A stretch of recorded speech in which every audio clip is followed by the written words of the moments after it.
This is The Debrief with Tyler Burns. This is episode 28 of The Debrief.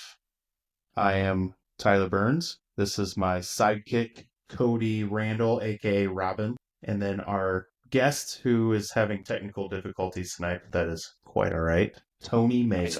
I see her in the side here, so we're good. She got in just in time. Boy. How's it going, Toni? Still technical difficulties. We lose her? Nah, she's frozen She's on my end, so. Froze. I wonder if she's got Frontier for internet.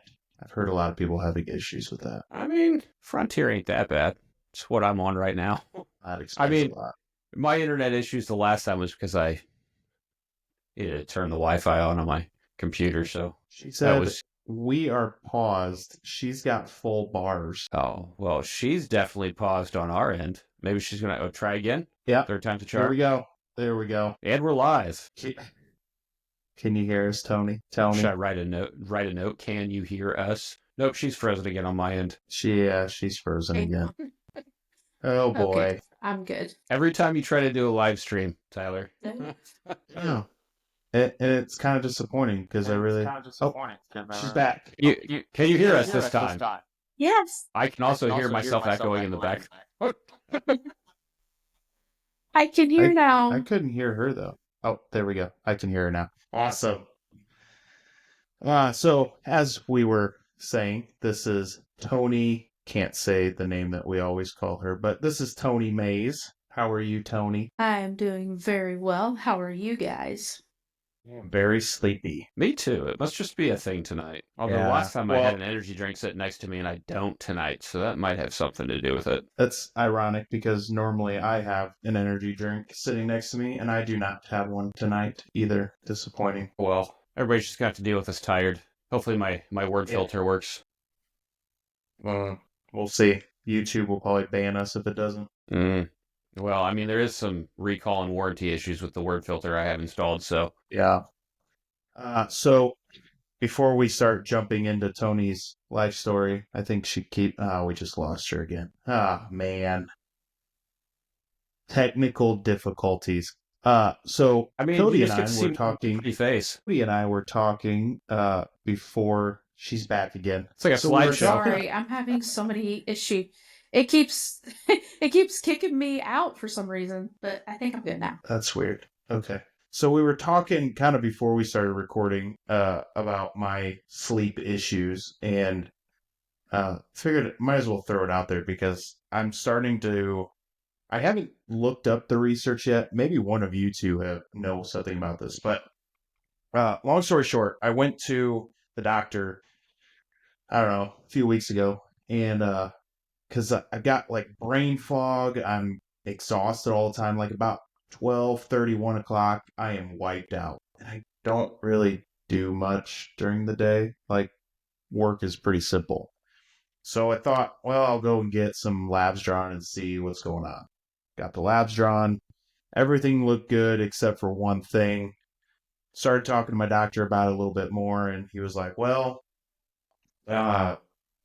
it's possible. I mean, you can take supplements to bring that level up. Said, but I want to try something else first. I want you to do a sleep study because apparently a lot of guys specifically have the same issue, and come to find out that they actually have moderate to severe sleep apnea. And I thought, well, it's kind of ironic because there's probably a handful of people that either work in the fire department or have worked in the fire department or EMS that have sleep apnea. In fact, I know of a department where the entire crew is on CPAP. So I think I have an idea of what the correlation is, but I'm kind of curious of what you guys think. Why do you think that's the case?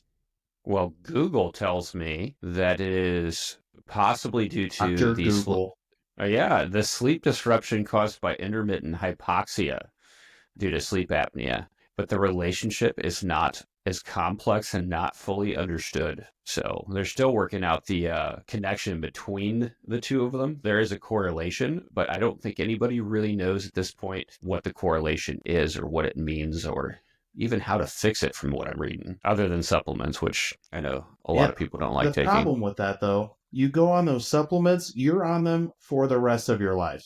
And once you have started, if you stop, your body doesn't produce that anymore. You're stuck at that level. Well, it's not really treating the cause. It's treating a symptom of it. And I feel like that's just medicine in general these days, unfortunately. I mean, kudos to your 100%. doctor for actually trying to dig in a little bit deeper rather than just, go straight with here's the supplement, you'll be fine. And actually trying to find the cause of it. But yeah, no, it's an interesting development there, Mr. Burns. Yeah, I don't know. I'll be sure to keep people posted on that one. It's interesting. And Anyway, it's more prominent in the males than it is females. So not necessarily the sleep apnea portion of it, I don't think. I mean, somebody can correct me if I'm wrong, but specifically testosterone levels and sleep apnea in men. And as far as the correlation between that and men that work in public safety, my friend base for the most part is public safety, so that's a little bit skewed, but I have a lot more people that I know and I'm friends with in public safety that have some form of sleep apnea and sleep with CPAP at night as compared to the people I don't. And I'd be interested to see what the percentage of that compared to the regular population is, whether it's actually a trend or whether it's specific to public safety or whether it's just a trend overall. Yeah, I'm definitely curious. I think well, and not to mention, a lot of people don't really consider this either, but low testosterone in females is actually a growing concern now as well.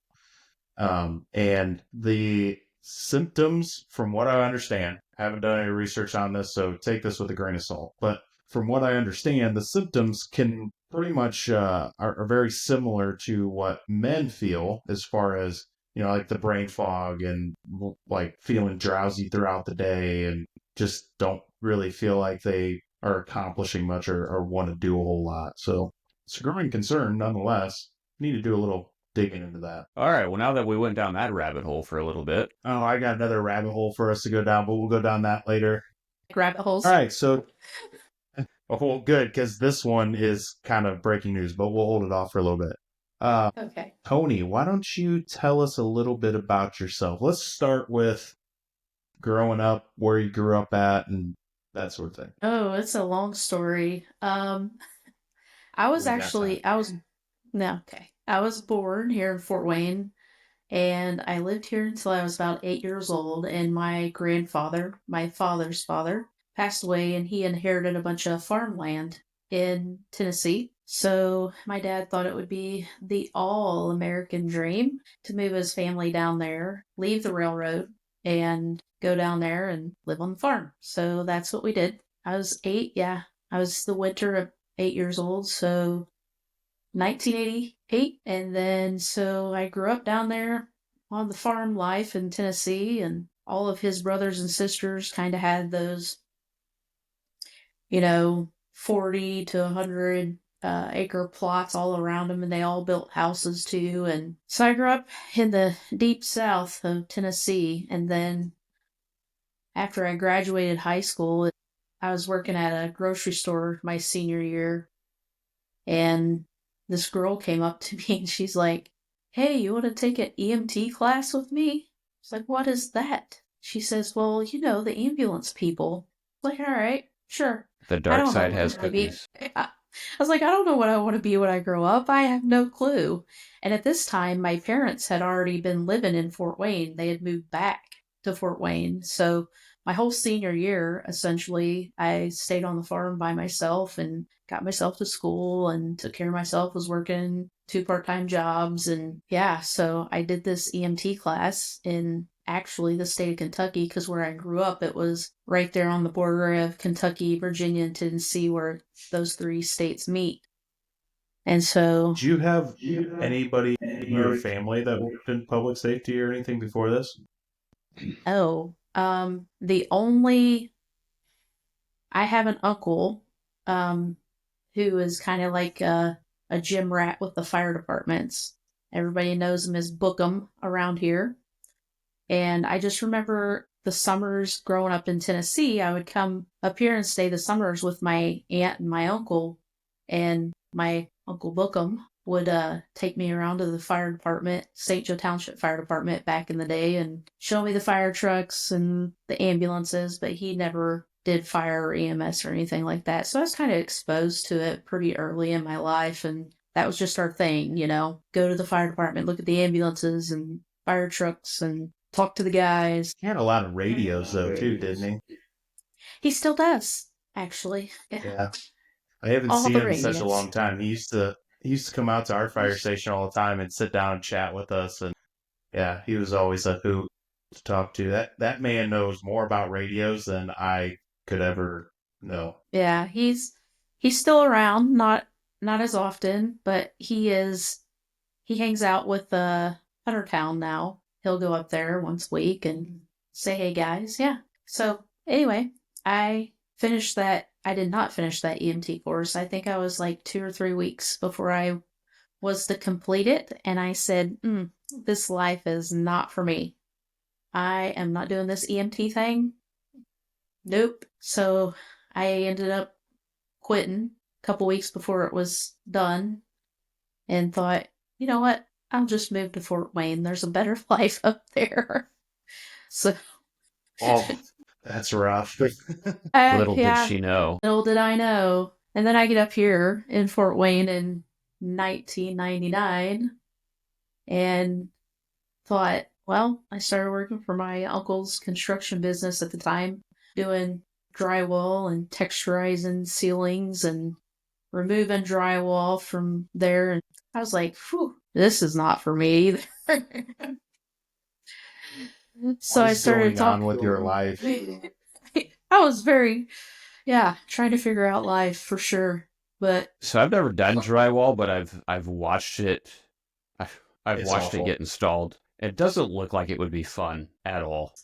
it's Hanging the drywall is not awful. It's the mudding and sanding that sucks. Yes. But you don't really want me around any type of power tools anyway. True story. All right, so you're doing drywall. Yeah, and so I started talking to Uncle Bookham and thought, man, I should have stayed in that EMT class. Maybe I could have been something better. He goes, well, I know a guy. So he drugged me back down to the St. Joe Township Fire Department and introduced me to a young man by the name of Randy Ocker. Oh, Uncle Randy. Yeah, Still need to get him on the show. Cody, I need you to do better. Is a legend. for sure. Still works just as much retired as what he ever did. Yeah, so So I you go. went through, go ahead. No, went through St. Joe Township Fire Department's basic EMT class, and those who know Kathy Harris, she taught my EMT basic class. What was that?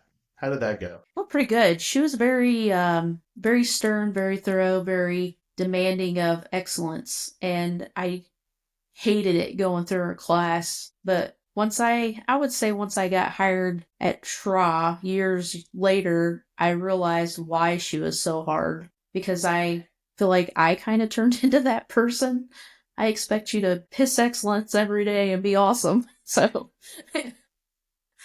I get that. And Tube, in case you're monitoring, that's the one and only time we're going to say a cuss word, I promise. Is that Yeah. actually considered a cuss word to YouTube? Might be. I don't know. It's YouTube. Well, I apologize. I will watch my language. You're fine. We normally don't even have filters on here. So say it however you want to say it. There's no rules to follow here. Sounds good. So you got your EMT, and what'd you do from there? Well, I started volunteering my time at St. Joe Township Fire Department. All the while I was working full-time at BF Goodrich as a EMT with Securitas, trying to figure out the next steps in the EMS world, or what to do, how to do it. And then I believe it was probably a year and a half later, I decided to take my advanced EMT course, because working in a factory as an EMT wasn't really exciting or enjoyable. So I ended up taking my advanced EMT course at Adams County EMS Training Academy. When they had theirs, they did advanced EMT classes and paramedic classes only, and honestly, it was the only place you could go and get your advanced EMT and paramedic in this area within 60 to 80 mile radius. There's your only option. Was St. Francis still doing paramedic courses then? So, not to my knowledge. I don't think so. Because when I decided to go to paramedic school, I think my only option was Adams County EMS Training Academy. I would say that was the same even with me when I went to do my advanced the first time. The only place you could do it in Northeast Indiana was Adams. Yeah. Good training facility. Yeah, it was awesome. I learned a lot there. So after my advanced EMT, so to get hired back in my day at TRA here in Fort Wayne, you had to have 5 years of experience in a volunteer service before you can even apply. Not only did you have to have that 5 years of experience, you had to know somebody at TRA. Like, they had to know your name and know basically your worth. Like, are they even worthy to put their app in here? So it was probably just under 5 years. And I was advanced EMT and started working at New Haven Fire Department, just like part-time, picking up. And I was like, you know what? I'm not waiting that 5 years. I'm going to put my app in and just roll with the punches. And at this time, obviously Randy Ocker, he's been at TRA for 100 years. So, he knows my name. He knows me from St. Joe Township days. So I put my app in and got an interview, which was pretty rough back in the day. I had to send 3 different interviews and get drilled by the OGs of TRA for hours. What was that like? It's pretty rough. I had Tom Griffith and Tony Stimpson and Barry Van Camp and Randy Ocker drilling me about what would I do in this situation or that situation. It was all in my mind and how I put it. It was like a paramedic run. Why are you asking me this? I don't know. Panic. Call the paramedic. So a rather intense process then. Yeah, it was very intense. I had to take a written test.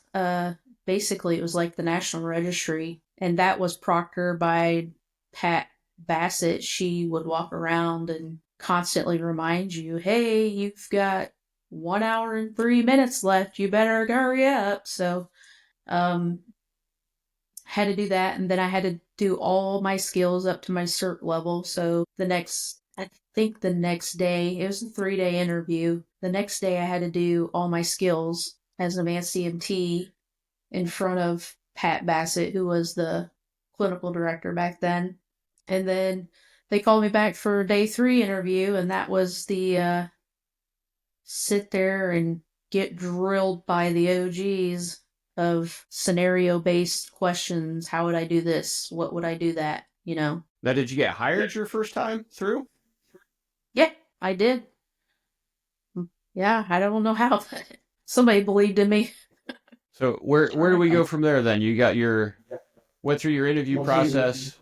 You managed to get hired the first time. Yeah.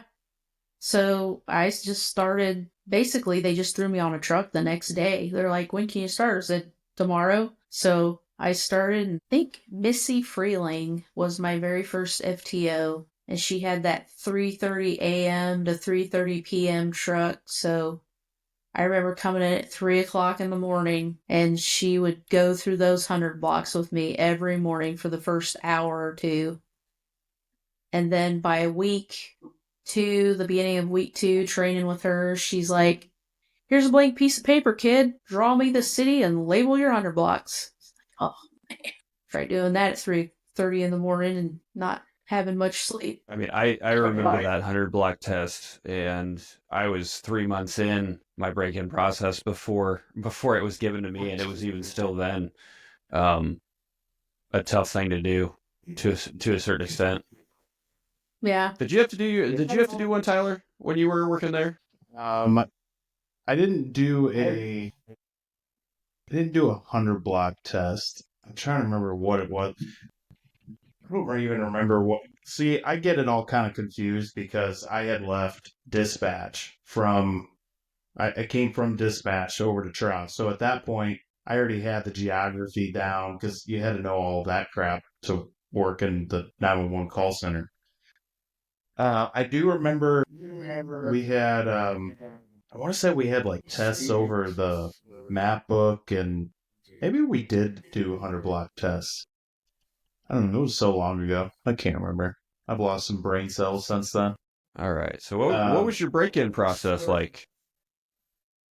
At Etra. It was only a couple of weeks, honestly. 2 or 3 weeks, maybe 3 weeks as third person, and I was thrown into it. Like, here's the 100 blocks, you pass that week 1, you're good. Here's the operations. I remember Missy Freeling would always make me program the radio on scan every morning. She'd pick out the radio channels she wanted to listen to that day, as far as like either all the mid channels or the police department and fire ops too. I had to program it, so I picked up on the operations pretty quick, and there was no figuring out how to get to post or how to get to the hospitals. I had to tell her where all the nursing homes were, what the addresses of those nursing homes were. It was pretty intense, but I want to say it was probably 3 weeks, and they didn't really have an opening for me at the time. I was one of maybe not even a handful, maybe 8 or 10 advanced EMTs, because everybody was a paramedic there. They barely even hired advanced EMTs when I got hired. So the next day they're like, well, we got a truck for you. You're going to have to work with Tom Griffith. And it's like, no, Tom Griffith. Everybody was always intimidated and to work with them and stuff like that, but it worked out pretty good. And let's take a quick break. When we come back, we'll kind of dive more into your EMS career, and then kind of talk about how you transitioned from there into coroner. What's going on, everybody? Thanks for checking out this episode of The Debrief. If you like the show, please give us a follow on YouTube. Also, leave us a review, some comments. Let us know how we're doing. Greatly appreciate it. I want to give you some updates because I like to be as transparent as possible. I think more people should be that way, to be completely honest. But I started this podcast back in around July or August of 2024. And since then, it has continued to grow. We've brought on some amazing guests. And really at that time, I only had the intentions of talking to people that I knew, just giving them an opportunity to share their story. Because at the end of the day, if you've listened to any of my episodes, I talk about how important it is to get the things that are stuck in your brain out. Get all that stuff out so that it doesn't cause you problems in the future. But since then, like I said, we've continued to grow. I brought on Cody Randall as a co-host. Cody is an awesome addition to the show. I've known him for a long time, and him and I have worked together for a long time. So I think he's going to do some great things with us. We've also started migrating a lot of our episodes over to YouTube. Still providing you quality content on Spotify and Apple Podcasts, but YouTube, it gets a little bit more personal because you can see our faces. Makes things a little bit easier. So some other things that we've done is we've created a Patreon account. So why Patreon? Well, one, we want to create a community of people, like-minded people, where we can all kind of help each other out. You know, when we're going through tough situations, we've had a bad call, bad run, whatever, there's a separate community for that. And it's away from Facebook and those algorithms and all of that. It does cost $5 a month, but here's why. Running a podcast isn't cheap. There's software costs, there's equipment costs, there's so many different things. And we have big goals for the future. At least I have big goals for the future. So let's first talk about what benefits you get for just paying only $5 a month to be a part of this community. One, you get to know who the guests are first. We're starting to get some bigger name guests on the show, and we want you to know first so that you have an opportunity to ask questions. On the Patreon account in that community, you'll get an opportunity to ask a question, and then we'll pick a couple of them to ask live on the show each time we record. You'll also get discounts on merchandise. We're starting to create some t-shirts, hopefully do some hats here in the future. I'm working on some challenge coins and a whole bunch of different things. So you'll get discounts on merchandise on there as well. And then monthly, we're going to do some live chats. We'll talk as a community. People can ask each other questions. We could talk about whatever you guys as a community would want to talk about. And there's going to be so many more options. I just only have a limited amount of time to talk about it. So again, as I mentioned, join the Patreon account. It's only $5 a month. You can go to debriefwithtyler.com. I've got a link there on how to sign up. We're also looking for sponsorship. So if you or someone you know is interested, really enjoys the content of the show and wants to be more a part of it, shoot us a message on the Debrief website and we can talk more about that. So for now, I appreciate every single one of you. Thanks for listening to the Debrief with Tyler Burns. Let's get back to the show. All right, back from the break. Now that we've got some technical difficulties figured out, it still says live record. Whatever. I'm done. I give up on it.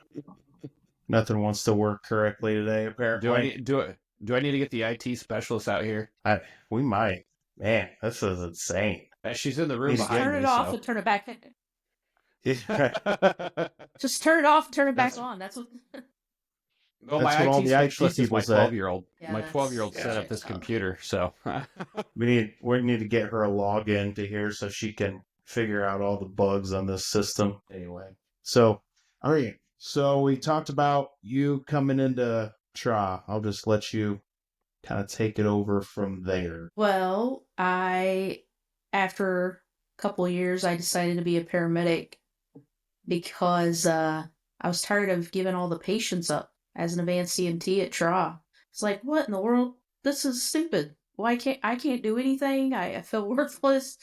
I want to be a paramedic. So went back to Adams County EMS Training Academy, got my paramedic. And that was a fun class. There was 9 TRA employees in that class. And it was great because we all worked night shift and go to class all day. And it's me, Mansfield, Brad Biggs, Barb Stelzer. I mean, 9 of us in that class from TRA. So it was a lot of fun. Be a wild class. Just all of those names sounds like a good time. It was crazy. Yeah, we pretty much made the rules in there. It's like, we don't want to do this anymore. You want to go get a drink at the bar? Yep, let's go. Oh, it was right next door. If they were doing it in the same place they did it when I was there. Yep. Yeah. And Eric Allman, he was our instructor, and it was his very first year doing it ever. So we just ran him over. You mean, so when I went through paramedic school, and was my instructor, and every once in a while we would get Eric in class, like filling in for her. It was very rare, but every once in a while it would happen. And it always cracked me up because, one, they're 2 polar opposite individuals. But 2, you get Eric, same thing. Like, you get Eric in there. No offense, Eric, if you ever listen to any of these videos, but we pretty much run the class when he was there too. Like, nobody was paying attention. Yeah.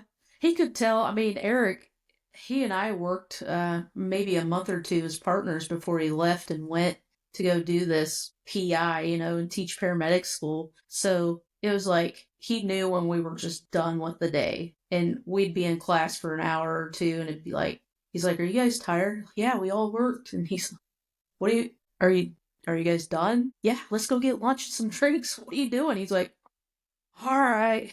But anyway, yes, so do you have a question? I'm sorry. No, I was letting you go. Oh, do you want me to shut up? I'm a talker. No, go keep for talking. it. You have free reign. Let's see. My paramedic break-in was with Ben Maston. That was 2 days. Good luck. It's what I got. You'll be fine. So that was pretty rough. I got put with basic EMT literally 2 days later. And within my first week as a paramedic on my own, I had 4 pediatric arrests. So that was welcome to what you wished for, Tony. So that black cloud started early for you then. Yeah, right off the bat. There was no grace at all. And that black cloud followed you for, let's see, it is 7:35. So it followed you at least until 7:34 today. Yeah. We'll see. Well, the day's not over. Yeah, it never left you, Toni. No, it doesn't. And it just follows me everywhere I go. I have, So, Tyler, you've worked with her before. I've worked with her before. I have never run an ambulance out of 20 gauge IVs, 16 gauge IVs, bags of fluid, and administrative sets. I did that 2 nights in a row with this woman. and BBMs. Yeah, if that tells anybody about like the level of black cloud that hangs over the top of her. There are so many stories that I could tell of Toni and I working together, but unfortunately, due to HIPAA and the nature of these calls, like this particular call that I'm thinking of, and I know Tony knows exactly what I'm talking about. If I was to describe that exact call right now, like I guarantee 20 people could pinpoint exactly who and what I'm talking about. So for the sake of HIPAA and not getting fined thousands of dollars and getting in trouble, I'm going to not share that story. But we had a lot of good times. We had a lot of good runs together. And I remember specifically, so I met Toni when I worked in security at a hospital that was, at the time, it was a trauma center, but it was primarily known for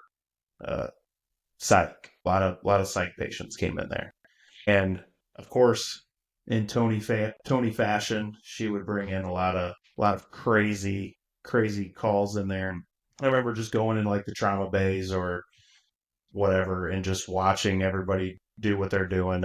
But then once I got into the fire side, there was specifically a call where a patient had overdosed. Unfortunately, I've had too many of these calls to count outside of Fort Wayne and inside, but this particular incident was an overdose, and Toni was the medic that had responded. And I just remember her yelling at me, "Get me this, get me that, get me this." At that point, I had not worked at TRA, but because I had had so many runs with TRA since we were a BLS truck, I knew where everything was in their back. So I could grab the start kit. I could grab, you name it. I was grabbing it out of the bag and handing it to her at the time. And after that call, after we transported that patient to the hospital, Toni was the reason why I even went to TRA to begin with. She convinced me against my will. What? I don't believe that's how that went down. Nobody forced you to sign that application. No, sir. I don't know. I feel like there was a lot of hands in that cookie jar telling me I needed to sign that application. Yeah. So what was being a paramedic like? Once you get you got your certification, you went through break-in, what goes on from there? I got involved in a lot of things once I became a paramedic.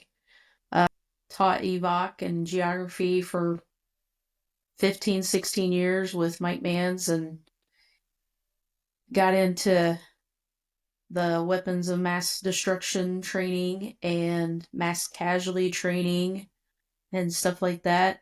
It just, I don't know. I love it. Still love it. Loved it. Got busy, and then other interests started piquing my brain very early, I guess. I was still advanced EMT when I went on a deceased individual, and it was just an odd situation. They were standing. That's how they were deceased, standing. And I remember that the Deputy Coroner showed up to that, and I was still on scene, which is unusual for, the TRA system, that you would still be on scene when the Deputy Coroner shows up. And he's like, "Hey, kid, you want to see something cool?" "Yeah, I do." So he kind of showed me a lot of really cool stuff with that, the Deputy Coroner stuff. That I don't know how detailed I can get, but breaking the rigor mortis and showing me the livor mortis and the joints and the gases and stuff like that when they off gas when he moves. So that was really intriguing to me. Probably 2 years after I'd gotten hired as an advanced EMT. And so always in the back of my mind, it was like, I want to be a coroner too. I want to do that. Time went on, and I'd always be curious I love talking to the coroner just to see, what questions they asked or how they asked or why are they asking this. And it was 6, 7 years ago now. It's probably 8 years ago now. I saw one of the deputy coroners on scene, and I said, "Hey, what do I do to be like you? Like, what should I do? Send me your resume." So I emailed him my resume, and then it took me about 2 years of calling him once a month. Still got my resume? Yeah, it's sitting right here on my desk. All right, when can I go to coroner school? When are you going to put me in, coach? Let's go. 2 years of calling him every month and begging just to go to deputy coroner school. So yeah. When you finally got the green light, what was the coroner school like? So he sent me to Indianapolis, and it's a 40-hour certification, and it's 4 days of 10 hours in a classroom. You're learning about the medical legal stuff, so I had to learn the state laws. The anatomy and physiology was pretty easy, obviously, because I had been in EMS for so long at this point.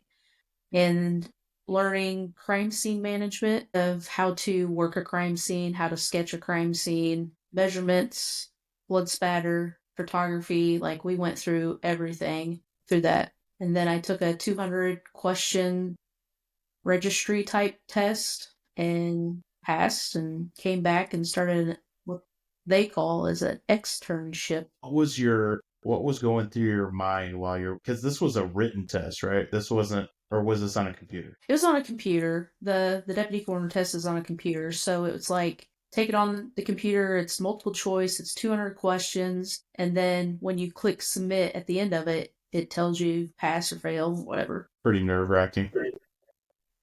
Yeah, it was nerve-wracking because if anybody has read state laws, they're repetitive, and the wording, you'll read it and you're like, oh, I get it. But there's like 4 more sentences to read of that state law, and they just rearrange those words, and it's like, wait, what? So the learning the laws was the hardest thing for me, because I had never really read state laws and didn't really care to, and yeah. Probably up to that point, you really had no need to either. No.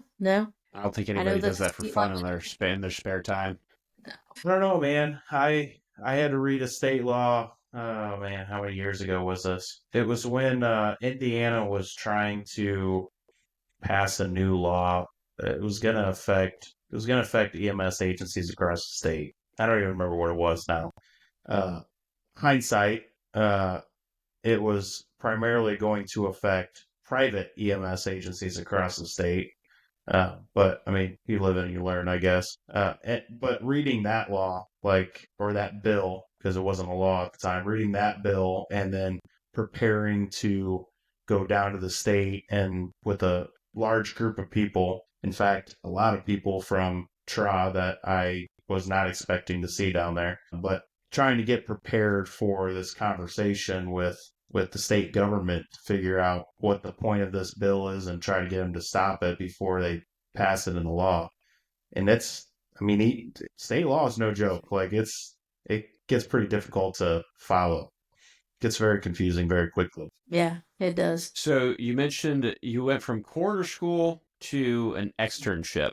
What did that look like? How did that go for you? So when I got back in town, the externship is like the training before you can be on call and work for the office or anything like that. So that was as much time as I can put into it. Working a full-time job is going to scenes in the middle of the night with whoever's on call, going to autopsies with them. But it's not just showing up. It's, here's my camera. You're taking the pictures. You're going to work with the crime scene tech. You're going to work with the police department. You're going to get the information that's required for this investigation. So I was thrown in pretty quick and pretty fast. And I realized this was pretty cool, because I typically, as a paramedic, you drop them off at the hospital and you don't know what happened or what they died of or what that end story was. Did they walk out? Did they die?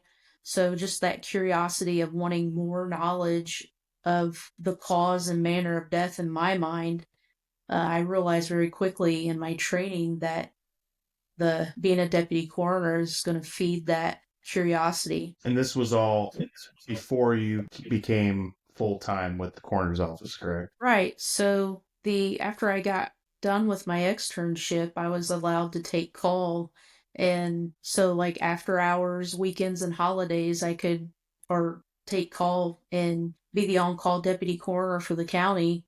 And I started doing that and I found, I really like this. This is awesome. So the requirements to stay as a volunteer on our list is very minimal. It's 30 hours a year and that's it. Go to a conference once a year in June in Indianapolis for the Indiana State Coroners Conference, and you get your continuing hours there, continuing ed. But yeah, it's I did more than what was required. I would do 4 or 5 on-call shifts a month because I loved being a deputy coroner so much. And then I started probably 2 years into that. I was telling at the time, the chief deputy at the time, I was like, hey, you need to create another full-time position and bring me on full-time. Nah, we don't need it. I was like, come on, just do it. So I remember one summer he calls and he says, hey, that full-time position you've been begging for? Yeah. He's like, well, we got approval from the county council. It's a go, and I expect to see your application. That was a hard decision. It was a hard decision to make that decision to put in for a full-time position with the coroner's office. I mean, I was born and raised essentially in my EMS career at TRA. That's all I knew. And I still loved being a paramedic, but there was this threshold after COVID that it was just kind of burned out, just exhausted, burned out, angry, looking for something different. So I think once that's... you got... Go ahead, Cody. No, I'm good. Go ahead. So once you started acting as a deputy coroner, after you've gone through all your training, you got released, quote unquote, what was it that kept you in? I know what it was that kind of brought you to it and why you were interested in it, but what kept you doing it and wanting more? Because I kept learning. I kept learning new things. Those little pieces of the puzzle that as a paramedic I wouldn't see on scene, I now see.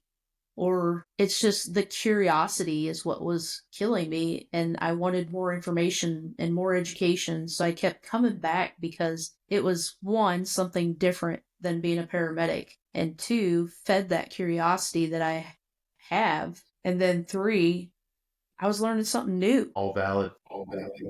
Yeah. No, I feel like what you've said, what led you into a change of career, COVID, just the stress, the burnout. I feel like I hear that a lot from a lot of people in public safety. I think Tyler kind of had a similar experience, went down a little bit different path with that, but I can relate to it to a certain extent. I mean, I'm still in public safety, obviously, but if there was a time in my career that I would have quit, it probably would have been that 2-year period that everybody got to deal with. Yeah, see, I agree. I don't know that COVID was necessarily 100% of the reason. And I'm not speaking strictly of Northeastern Indiana area. Like I think this is a nationwide thing. I don't know that it's necessarily COVID that is what caused people to want to leave the EMS field. I think there was many, many different reasons behind it. Poor pay, poor benefits, no time off, your work-life balance is pretty much zero. I think there was just many different things involved in it, and COVID just happened to be like the final straw.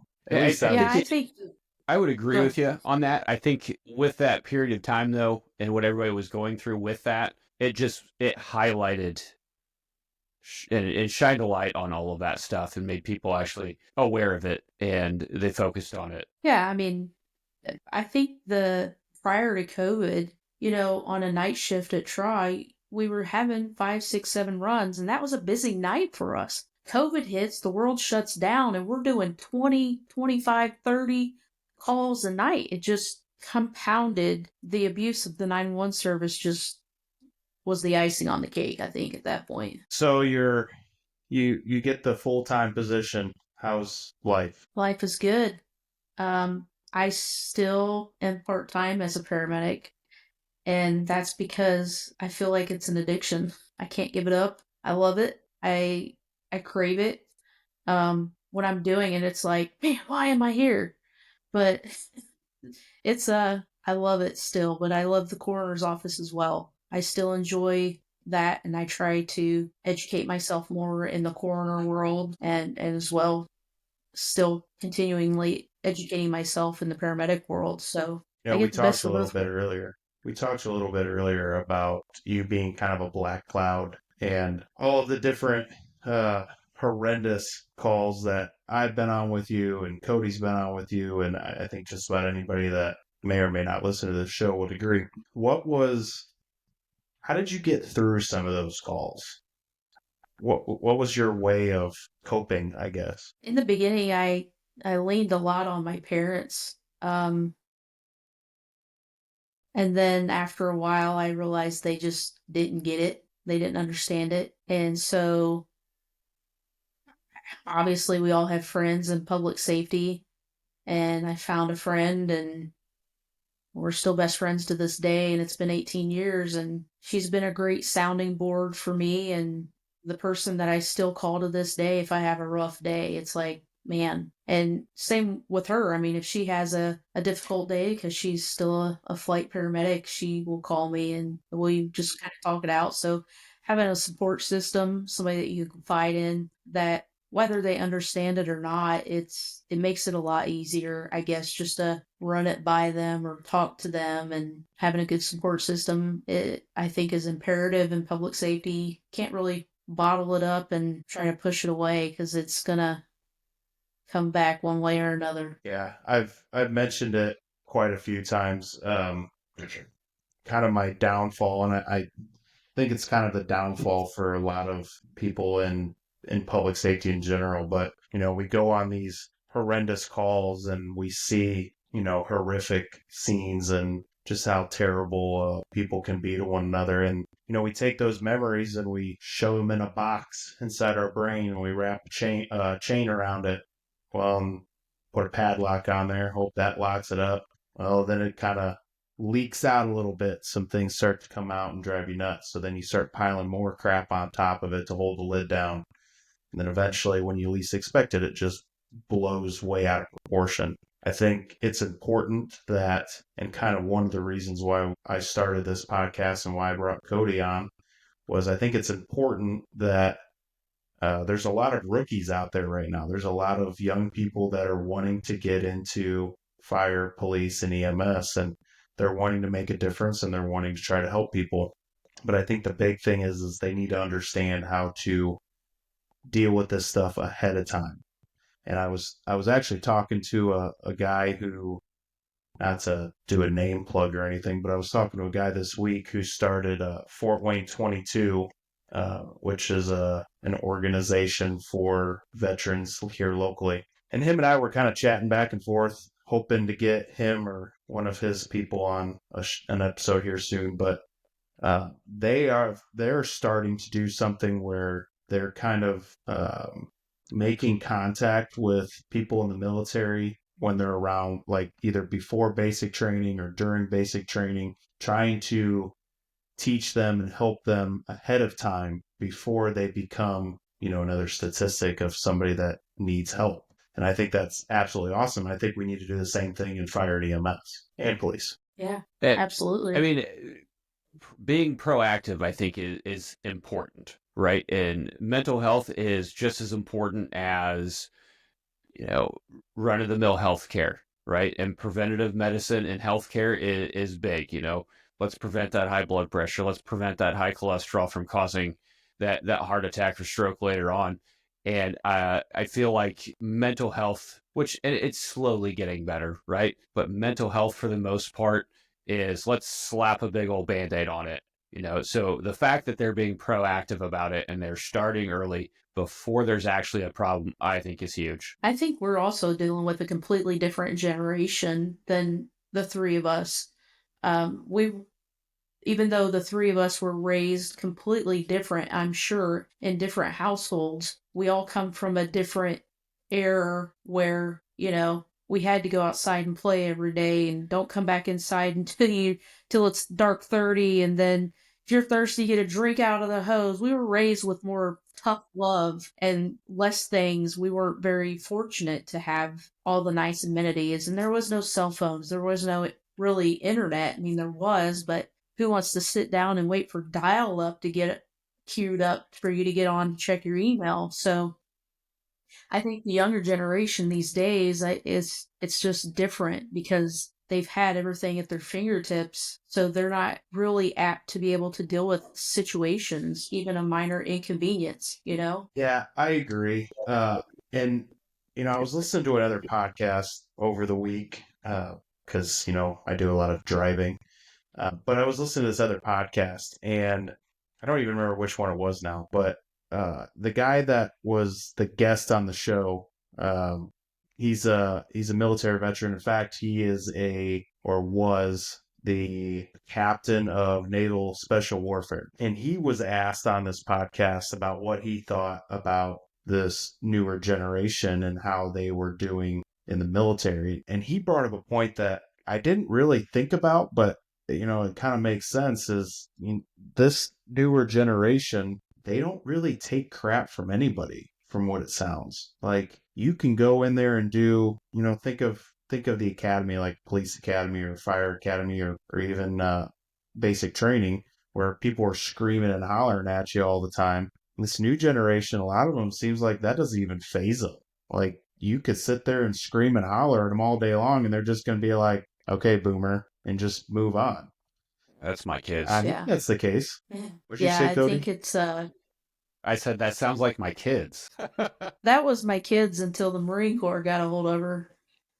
I would sit there and scream at her and threaten to take the door off her bedroom if she didn't clean her room. And now, I mean, courtesy of United States Marine Corps, they beat that out of her.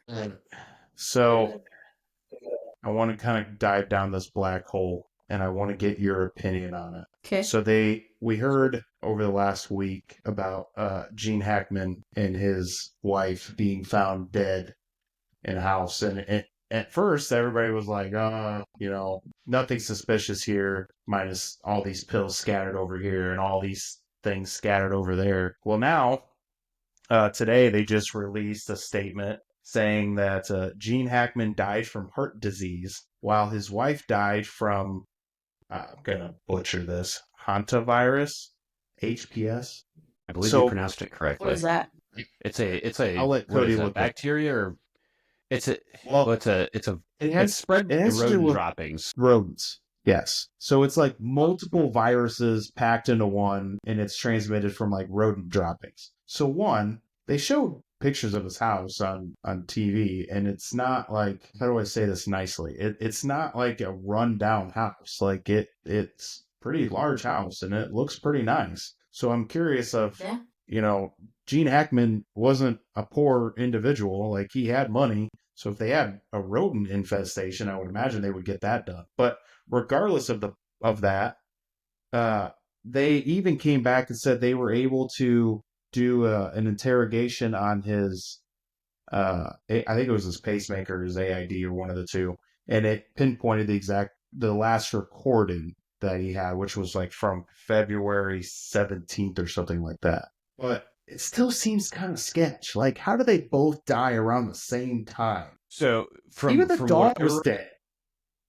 I have no idea what was going on with the dog, but what I read was she actually died a week before he did, and he did have dementia, Alzheimer's. I'm not sure which. I mean, that's all dementia, forms of dementia, but she had actually died a week before. Her cause of death was hantavirus pulmonary syndrome, which is caused by viruses and infected rodent droppings in urine.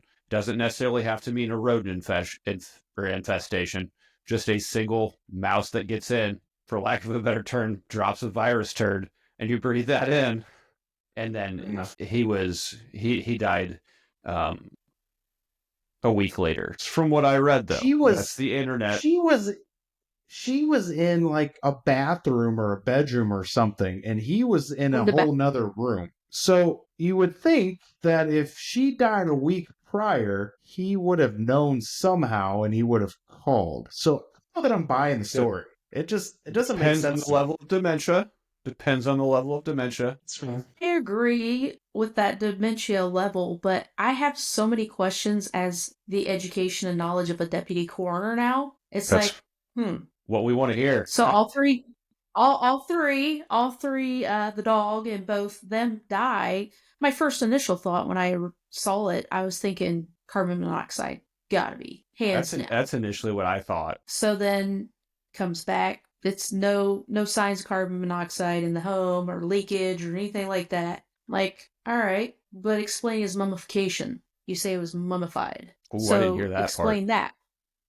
What was the temperature in the home? When was he last seen alive? Like, I have so many questions. And if she died a week prior, even with that level of dementia, you know when somebody is unresponsive and needs help. Now, you may forget when you're going to go find a phone to call 911, but you keep looking for your spouse or your caretaker as in dementia. I almost am curious on what it looked like inside. I mean, it's Hollywood. They know they have to do a press release. They know they have to give the public answers. And I feel like a lot of these high profile people that are dying, that are actors or in the news all the time, very popular people, when they die, we're never going to know the actual truth. They give us what they want us to hear. So with that, I think, man, like, just they came out with a statement, I want to say earlier this week, saying that there was a lot of suspicious things inside the home. And as the coroner, as a deputy coroner, I think, what are those suspicious things? Because, like Tyler said, it's a very nice, clean, well-kept home. We don't know what the inside looked like, but just how those two have presented themselves publicly over the last 20 or 30 years. I mean, they look like they would have a decently kept home. They had to have caretakers. Families had to come over. Like, who doesn't check on their people in 2 weeks? I may not be the closest to my parents, but I at least call them every now and then, check on them. You alive? You good?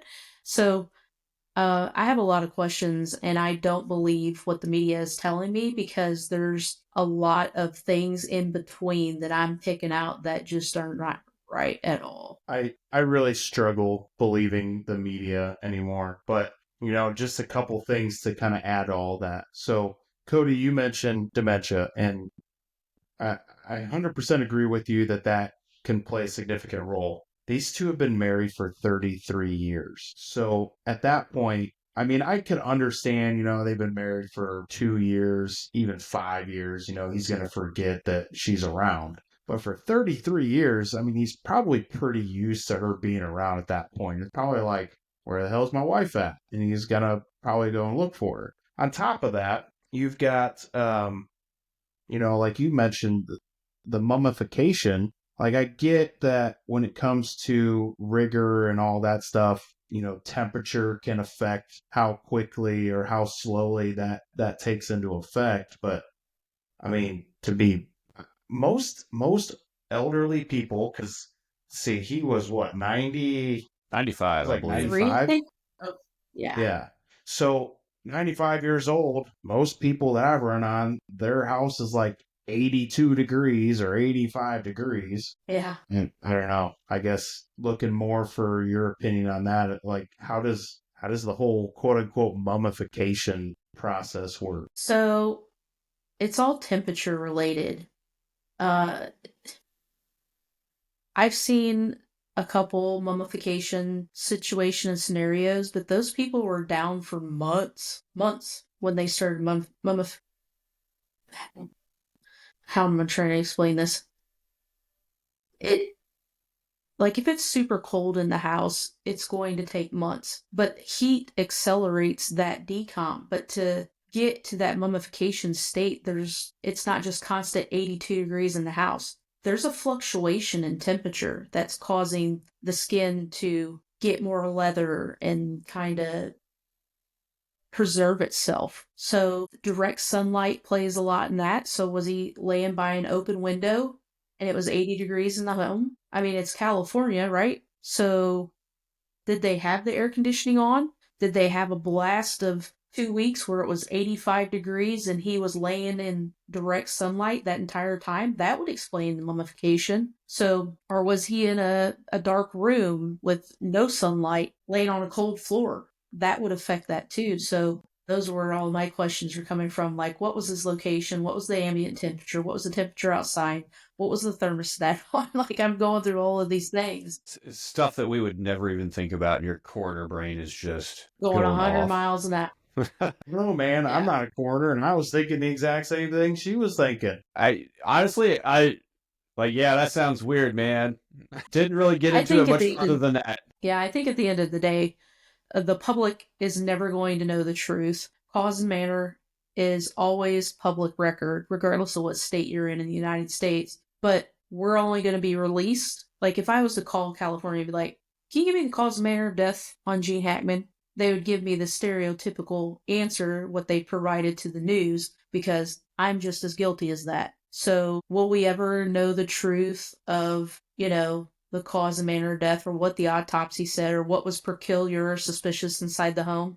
Because rat poop is not, suspicious to me. There's something else going on in that home, and I want answers. With that being this article said, right here said he was in a very advanced state of Alzheimer's, and it's quite possible that he was not aware that she was deceased. But that's also the news telling me this, so do with that what you will. Yeah. One thing I've learned is never believe anything you read on the news. It's just, they tell you what you want to hear, what the public wants to hear. In fact, more people are choosing podcasts and YouTube videos to get their daily dose of news now than they are regular media outlets. So I find that kind of interesting. So going along with that, let's say Gene Hackman and his wife had zero family. They didn't have any family. They weren't famous people. They were just average day individuals like the group of the three of us here. What happens with the body? Like, no family at all? Or you can't reach family, or for whatever reason, nobody's claiming the body. The coroner's office would have to deem them an abandoned body. And what that means is they've exhausted all their efforts to find some type of relative for them, and then the county absorbs the cost and gets them cremated. What does that process look like to try to exhaust all options to locate somebody? It can be days, it can be weeks, it can be months. I've got somebody on my desk right now, a case that I've been working on, trying to, identify him, let alone find legal next of kin that's been dead since August of 24. So it depends. If they're identified, we know who they are. It may be 2 or 3 weeks before we deem them abandoned and just go ahead with cremation. We can't store people forever, right? Cody, you got any last questions as we start to wrap it up here? I do not. I've pretty much asked all the questions that I had through the course of Miss Toni Mayes talking. So, Toni, do you have any words of wisdom for people that are, this is going to be a multi-part question. So, do you have any words of wisdom for people that are interested in getting into EMS and what they should do to set themselves up for success for the long run? Oh, well, words of wisdom is always have a good support system, whether it's friends or family, somebody that understands who you are as an individual, first of all, and then secondarily knows that they can read you in the sense of you're having a hard time or you're having a crap day, just having that support system prior to going into is important. Also, if you're married or in a relationship, having your spouse or your significant other to understand or be supportive of that decision. That support's going to be needed, at the end of the day. The three of us all have significant others that work in healthcare or public safety, so having that connection or somebody to lean on is is helpful, but it's almost imperative to have that going in. And I didn't have that prior to going in. I mean, I had my parents, but I didn't know anybody really in public safety. And I think just having that person, you can have multiple peoples, but sometimes it just takes one person to listen, one person to empathize with you, and maybe just tell you we'll get through it together. Well said. And as a reminder for anybody who may be going through issues with mental health due to the job or due to personal life or anything like that, they have now made it so much easier to contact the help hotline or the crisis lifeline or the suicide lifeline, whatever you want to call it. You can call 988. You can also text it. You can chat. They've got a specific chat thing online. They also have a website, and there's a lot of helpful information out there for people that may be struggling with whatever it is that they're going through.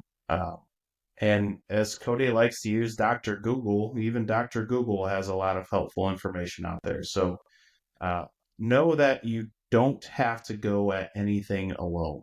There's always somebody out there willing to walk a journey with you, help point you in the right direction. Public safety specifically is a big, giant family. And like a family, we all pick on each other, but don't ever pick on our family. And we will always be there for one another when they're going through hard times as well. Absolutely. With that, that's all I've got. Cody, you got any final words? Just to kind of piggyback on what you were saying, not only is mental health care kind of more accessible rather, with these programs and stuff, most employees have some type of an assistant program, an EAP. They're hit or miss depending on what they're at or where you're at. I've not really had much luck with them myself, but everybody's different. Everybody's experience is different with them. And we've reached the day and age where if you don't even want to go outside your house, you can do a video chat with a therapist or something if you are struggling with something. So resources are out there. If you don't have that support system, or if that support system isn't enough, it's not it's not taking care of your issue, or you still feel like you need more help. There's ways to get it. Yeah. Can I say one more thing? Sure can. Another thing is don't be afraid to get that help and take that step. A lot of people think that they're going to be viewed as being weak or lesser than their partner because, they go on this call and their partner's fine, but you're falling apart inside. You're not weak. You have a threshold. Everybody's got a threshold, and swallow the pride and get help professionally. And there's no shame in that at all. I agree. I think it's also equally important that we acknowledge that if in that situation, if your partner is struggling and you're not, it's okay to be okay. There's nothing wrong with you if you're not affected by a scene that you were just on, or whatever the case may be. If you're not affected by it, there's nothing wrong with you. But it's important to keep an eye on yourself, keep an eye on your partner, have people keep an eye on you as well. And when things start taking a turn, then don't wait, get help, talk to somebody. I'm a big advocate of peer support. Northeast Indiana, really all of Indiana has a peer support group now, but sometimes that's a bit much too. And for me, I have found it helpful of talking to a friend. Sometimes my partner, sometimes my wife, but sometimes just a third party that was never even involved in the incident, that really has no idea what was seen or what was heard or smelled or anything like that. And that's helped me out tremendously. So several different options, but I highly recommend at least starting with chatting with somebody about it. Absolutely. Well, Toni, we greatly appreciate you joining us on this episode. Sorry for all the technical difficulties on your end and on ours. It was kind of a cluster. Need to figure that stuff out. But with that, that's all I got. Appreciate you all. All right. Thank you.